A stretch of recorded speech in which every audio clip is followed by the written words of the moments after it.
ರಾಜ್ಯದಲ್ಲಿ ಸಿದ್ದರಾಮಯ್ಯ ಯುಗ ಮುಗಿದು ಈಗ ಡಿಕೆ ಶಿವಕುಮಾರ್ ಮುಖ್ಯಮಂತ್ರಿ ಆಗಿದ್ದಾರೆ. ಡಿಕೆ ಶಿವಕುಮಾರ್ ಸಿಎಂ ಆಗ್ತಿದ್ದಂತೆ ಫುಲ್ ಆಕ್ಟಿವ್ ಆಗಿದ್ದಾರೆ. ಆದರೆ ಸಚಿವ ಸಂಪುಟ ವಿಚಾರದಲ್ಲಿ ದೊಡ್ಡ ಟೆನ್ಷನ್ ಶುರುವಾಗಿದೆ. ಮೊದಲ ಹಂತದಲ್ಲಿ ದೊಡ್ಡ ನಾಯಕರು ಪ್ರಮಾಣ ವಚನ ಸ್ವೀಕರಿಸಿದ್ದಾರೆ. ಈಗ ಉಳಿದ 20 ಖಾತೆಗಳಿಗೆ ಅನೇಕ ಶಾಸಕರು ಮಂತ್ರಿಯಾಗಲು ಲಾಬಿ ಶುರು ಮಾಡಿದ್ದಾರೆ. ಡಿಕೆ ಶಿವಕುಮಾರ್ ದೆಹಲಿಗೆ ಹೋಗಿದ್ದು ಅಲ್ಲೇ ಎಲ್ಲವೂ ಚರ್ಚೆಯಾಗಿ ಫೈನಲ್ ಆಗಲಿದೆ. ರಾಜ್ಯದಲ್ಲಿ ಈಗಾಗಲೇ ಮತ್ತೊಂದು ಸುತ್ತಿನ ಸಚಿವ ಸಂಪುಟ ವಿಸ್ತರಣೆಗೆ ಕಸರತ್ತುಗಳು ನಡೀತಿದ್ದು, ಮುಖ್ಯಮಂತ್ರಿ ಡಿಕೆ ಶಿವಕುಮಾರ್ ದೆಹಲಿಯಲ್ಲಿ ಕಸರತ್ತು ಆರಂಭಿಸಿದ್ದಾರೆ.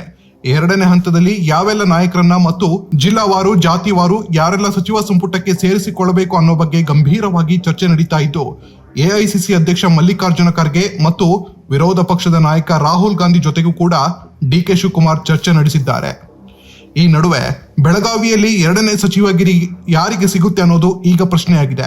ಒಂದು ಸಚಿವಗಿರಿಗಾಗಿ 3 ಜನ ಶಾಸಕರ ನಡುವೆ ತೀವ್ರ ಪೈಪೋಟಿ ಇದೆ. ಬೆಳಗಾವಿ ಜಿಲ್ಲೆಯಲ್ಲಿ ಒಟ್ಟು 5 ಕಾಂಗ್ರೆಸ್ ಶಾಸಕರು ಈಗ ಮಂತ್ರಿಗಿರಿಯ ರೇಸ್ನಲ್ಲಿದ್ದಾರೆ. ಅದರಲ್ಲಿ 3 ಜನ ಮಾತ್ರ ಅತ್ಯಂತ ಹೆಚ್ಚಿನ ರೀತಿಯಲ್ಲಿ ತಮ್ಮದೇ ಮೂಲಗಳ ಮೂಲಕ ಲಾಬಿಯನ್ನ ಮಾಡ್ತಾ ಇದ್ದು, ಮುಖ್ಯಮಂತ್ರಿ ಮತ್ತು ಮಾಜಿ ಮುಖ್ಯಮಂತ್ರಿ ಸಿದ್ದರಾಮಯ್ಯರ ಮೇಲೂ ಒತ್ತಡ ಹೇರ್ತಿದ್ದಾರೆ. ಒಂದು ಕಡೆ ಬೆಳಗಾವಿಯ ಪ್ರಭಾವಿ ನಾಯಕ ಸತೀಶ್ ಜಾರಕಿಹೊಳಿ ಈಗಾಗಲೇ ಸಚಿವ ಆಗಿದ್ದಾರೆ. ಮತ್ತೊಂದು ಸಚಿವ ಸ್ಥಾನ ಯಾರಿಗೆ ಕೊಡ್ತಾರೆ ಅನ್ನೋದೇ ಪ್ರಶ್ನೆ ಆಗಿದೆ. ಒಂದು ಕಡೆ ಲಕ್ಷ್ಮೀ ಹೆಬ್ಬಾಳ್ಕರ್, ಮತ್ತೊಂದು ಕಡೆ ಲಕ್ಷ್ಮಣ್ ಸವದಿ, ಇನ್ನೊಂದು ಕಡೆ ರಾಮದುರ್ಗ ಶಾಸಕ, ವಿಧಾನಸಭೆಯ ಮುಖ್ಯ ಸಚೇತಕ ಅಶೋಕ ಪಟ್ಟಣ. ಈ 3 ಜನರ ನಡುವೆ ತೀವ್ರವಾದ ಪೈಪೋಟಿ ಇದೆ.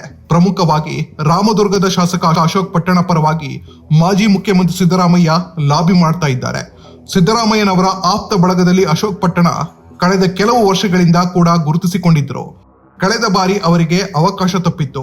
ಈ ಬಾರಿ ಶತಾಯಗತಾಯ ಅವಕಾಶವನ್ನು ಗಿಟ್ಟಿಸಿಕೊಳ್ಳಬೇಕು ಅಂತ ಅಶೋಕ ಪಟ್ಟಣ ಇನ್ನಿಲ್ಲದ ಪ್ರಯತ್ನ ಆರಂಭಿಸಿದ್ದಾರೆ. ಒಂದು ಕಡೆ ಲಿಂಗಾಯತ, ಮತ್ತೊಂದು ಕಡೆ ಸಿದ್ದರಾಮಯ್ಯ ಆಪ್ತ ಅನ್ನೋ ಕಾರಣಕ್ಕಾಗಿ ಎರಡೂ ಕಾರಣವನ್ನು ಮುಂದಿಟ್ಟುಕೊಂಡು ಪ್ರಬಲವಾಗಿ ಈ ಬಾರಿ ಸಚಿವಗಿರಿಯನ್ನ ಅಶೋಕ ಪಟ್ಟಣ ಕೇಳ್ತಾ ಇದ್ದಾರೆ.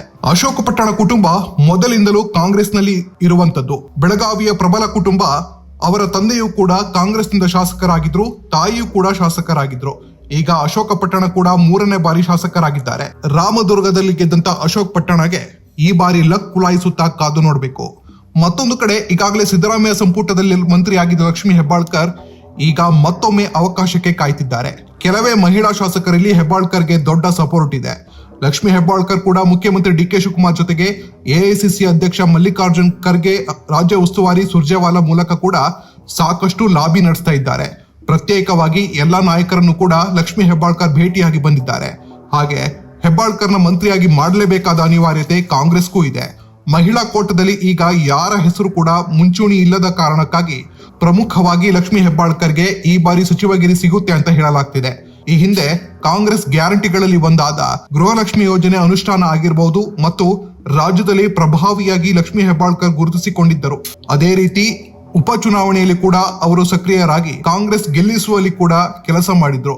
ಹೀಗಾಗಿ ಲಕ್ಷ್ಮೀ ಹೆಬ್ಬಾಳ್ಕರ್ಗೆ ಮತ್ತೊಮ್ಮೆ ಸಚಿವಗಿರಿ ಕೊಡ್ಲೇಬೇಕು ಅಂತ ನಿಟ್ಟಿನಲ್ಲಿ ಈಗ ಮುಖ್ಯಮಂತ್ರಿ ಡಿಕೆ ಶಿವಕುಮಾರ್ ಆಗಿರಬಹುದು, ಅದೇ ರೀತಿ ಅವರ ಆಪ್ತ ವಲಯದಲ್ಲಿ ಗುರುತಿಸಿಕೊಂಡ ಅನೇಕ ನಾಯಕರು ಈಗ ಹೈಕಮಾಂಡ್ ಮೇಲೆ ಒತ್ತಡ ಹೇರ್ತಿದ್ದಾರೆ.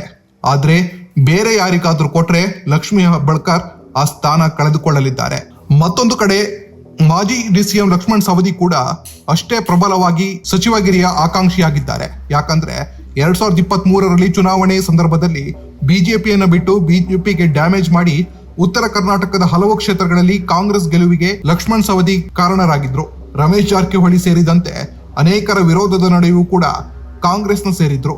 ಕಾಂಗ್ರೆಸ್ ಸೇರಿಸಿಕೊಳ್ಳೋದಕ್ಕೆ ಪ್ರಮುಖ ಕಾರಣ ಡಿಕೆ ಶಿವಕುಮಾರ್. ಅಂದೇ ಅವರು ಪ್ರಮುಖ ಹುದ್ದೆ ಕೊಡ್ತೀವಿ ಅಂತ ಹೇಳಿ ಕರೆದುಕೊಂಡು ಬಂದಿದ್ರು. ಆದ್ರೆ ಇದುವರೆಗೂ ಸಚಿವಗಿರಿ ಕೊಡೋಕೆ ಆಗಿಲ್ಲ.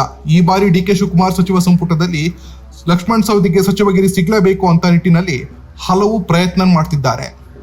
ಈ 3ರಲ್ಲಿ ಈ ಬಾರಿ ಲಕ್ಷ್ಮಣ್ ಸವದಿಗೆ ಹೆಚ್ಚು ಅವಕಾಶವಿದೆ. ಯಾಕೆ ಅಂದ್ರೆ ಲಕ್ಷ್ಮೀ ಹೆಬ್ಬಾಳ್ಕರ್ ಈಗಾಗಲೇ 3 ವರ್ಷ ಮಂತ್ರಿ ಆಗಿದ್ದಾರೆ. ಬೇರೆಯವರಿಗೆ ಅವಕಾಶ ಕೊಡೋದಾದ್ರೆ ಅವರಿಗೆ ಸಚಿವಗಿರಿ ತಪ್ಪಲಿದೆ.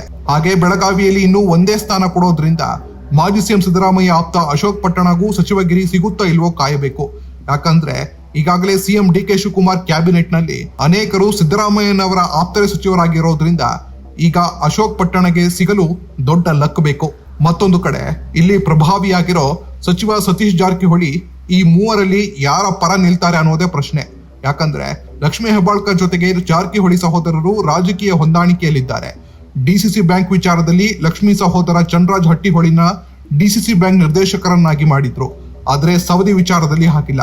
5 ಜನ ಜಾರಕಿಹೊಳಿ ಸಹೋದರರು ಸವದಿ ವಿರುದ್ಧ ಇರೋರೆ. ಕಳೆದ ಲೋಕಸಭೆ ಚುನಾವಣೆಯಲ್ಲಿ ಹಿನ್ನಡೆ ಆಗಿದೆ ಅನ್ನೋ ಕಾರಣಕ್ಕಾಗಿ ಸ್ವತಃ ಸತೀಶ್ ಜಾರಕಿಹೊಳಿ ಲಕ್ಷ್ಮಣ್ ಸವದಿ ವಿರುದ್ಧ ಆರೋಪಗಳನ್ನು ಮಾಡಿದ್ರು. ಬಳಿಕ ಅವರಿಬ್ಬರ ನಡುವೆ ಮುನಿಸು ಇದೆ. ಹೀಗಾಗಿ ಸತೀಶ್ ಜಾರಕಿಹೊಳಿ ಈಗ ಯಾರ ಪರವಾಗಿ ಒಲವು ತೋರ್ತಾರೆ, ಮತ್ತೊಂದು ಕಡೆ ಅಲ್ಲಿ ಡಿಕೆ ಶಿವಕುಮಾರ್ ಕೈ ಮೇಲಾಗುತ್ತಾ ಅಥವಾ ಮಾಜಿ ಮುಖ್ಯಮಂತ್ರಿ ಸಿದ್ದರಾಮಯ್ಯ ಕೈ ಮೇಲಾಗುತ್ತಾ ಅಂತ ಚರ್ಚೆಗಳು ನಡೀತಾ ಇದೆ. ಇನ್ನೊಂದು ಕಡೆ ಬೈಲಹೊಂಗಲದ ಕಾಂಗ್ರೆಸ್ ಶಾಸಕ ಮಹಂತೇಶ್ ಕೌಜುಲಿಗೆ ಕೂಡ ರೇಸ್ ನಲ್ಲಿದ್ದಾರೆ. ಆದ್ರೆ ಇವರೆಲ್ಲರೂ ಕೂಡ ಪ್ರಬಲವಾಗಿ ಲಾಬಿಯನ್ನು ಮಾಡ್ತಾ ಇಲ್ಲ.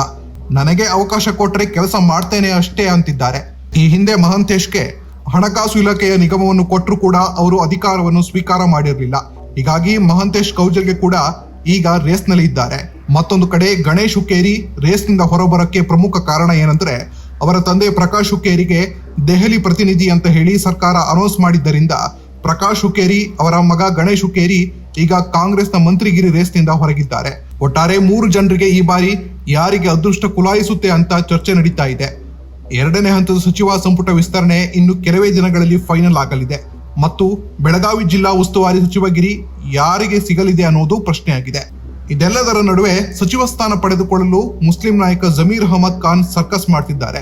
ಜಮೀರ್ ಮಾಸ್ ಮುಸ್ಲಿಂ ನಾಯಕ, ಕಾಂಗ್ರೆಸ್ನಲ್ಲಿ ದೊಡ್ಡ ಹೆಸರಿದೆ. ಆದ್ರೆ ಜಮೀರ್ ವಿರುದ್ಧ ಪಕ್ಷ ವಿರೋಧಿ ಕೆಲಸ ಮಾಡಿದ ಆರೋಪವಿದೆ. ಹೀಗಾಗಿ ಮೊದಲ ಪಟ್ಟಿಯಲ್ಲಿ ಅವರಿಗೆ ಅವಕಾಶ ಸಿಕ್ಕಿಲ್ಲ. ಈಗ 2ನೇ ಪಟ್ಟಿಯಲ್ಲಿ ತಮ್ಮ ಹೆಸರು ಫೈನಲ್ ಮಾಡಿಸಿಕೊಳ್ಳಲು ಸರ್ಕಸ್ ಮಾಡ್ತಿದ್ದಾರೆ. ಈ ಮಧ್ಯೆ ಜಮೀರ್ ನೆಚ್ಚಿನ ಸಿದ್ದರಾಮಯ್ಯನವರೇ ಜಮೀರ್ ವಿರುದ್ಧ ದ್ರೋಹ ಮಾಡಿದ ಮಾತನಾಡಿದ್ದಾರೆ. ಜಮೀರ್ ಸಚಿವ ಮಾಡಿ ಅಂತ ಬಂದವರಿಗೆ ಫುಲ್ ಕ್ಲಾಸ್ ತೆಗೆದುಕೊಂಡಿದ್ದಾರೆ. ನನ್ನ ವಿರುದ್ಧವೇ ಅವನು ಕೆಲಸ ಮಾಡಿದ್ದಾನೆ ಅಂತ ಸಿಟ್ಟಾಗಿದ್ದಾರೆ.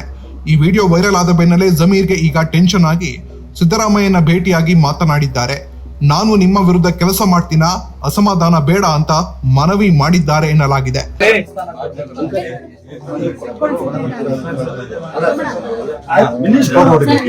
ನನ್ನ ಇನ್ಸ್ಪಿರೇಷನ್ ನಾನು ಒಂದ್ಸತಿ ಫೋಟೋ ತಾಳ್ಲೇಬೇಕಣ್ಣ, ತೆಗಿಯಕ್ಕಾಗಲ್ಲ.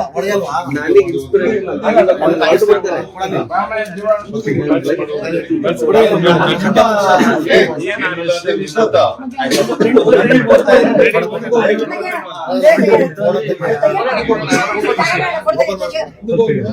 ನಿಮ್ಗೆ ನೀವು ಅವರ ಪರಮಾತ್ಮ ಇಲ್ಲ, ಅದು ಮಾಡಂಗಿಲ್ಲ.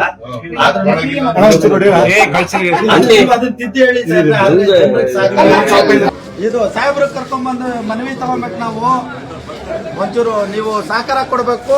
ಜಮೀರ್ ಅಹಮದ್ ಅವರು DCM ಆಗ್ಬೇಕು. ನಾವೆಲ್ಲ ಹೋರಾಟಗಾರರು, ಕಾಂಗ್ರೆಸ್ ಅವರೆಲ್ಲ. ನಾವು ನಮ್ಮ ತುಂಬಾ ಟ್ರೋಲ್ ಆದಂತ ಒಬ್ಬ ಶಾಸಕರು ನೀವು ಇಡೀ ರಾಜ್ಯದಲ್ಲಿ. ಬನ್ನಿ, ಹಿಂಗ್ ಬನ್ನಿ, ಹಿಂಗ್ ಇಟ್ಕೊಳ್ಳಿ, ಒಂದು ಫೋಟೋ ಕೊಡಿ. ನೀವು ಹಿಂಗ್ ಬನ್ನಿ, ಮಾಡಿದ್ರೆ ನೀವು ಕೆಡಿಸ್ತಾ ಇದ್ದೀರಿ. ಇಲ್ಲ ಇಲ್ಲ ನೋಡ್ರಿ, ನಿಮ್ಮಂತವ್ರು ನೀವೆಲ್ಲ ಹೇಳಿಕೆ ಕೊಡ್ಬೇಕು. ನೀವು ಹೇಳಿಕೆ ಕೊಟ್ಟಾಗತ್ತಲ್ಲ, ಸುಮ್ಕಿರಿ. ನಿಮ್ ತಾಕತ್ತಿದೆ ಗೌಡ್ರೆ, ನೀವು ಒಂದು ಕ್ಷೇತ್ರದ ಶಾಸಕರು ಇದ್ದೀರಿ.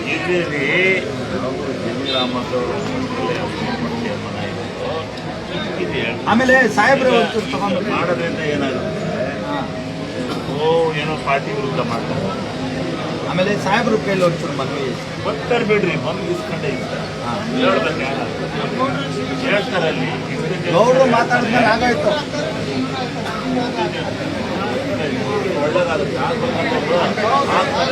ಆಯ್ತು ಗೌಡ್ರು, ಗೌಡ್ರು ಮಾತಾಡಿದ್ಮೇಲೆ ಹಾಗೆ ಆಗುತ್ತೆ. ಅವ್ರು ಹೇಳಿಕೆ ಕೊಟ್ಟಾದ್ಮೇಲೆ ಏನ್ ಹೇಳ್ತೀರಿ?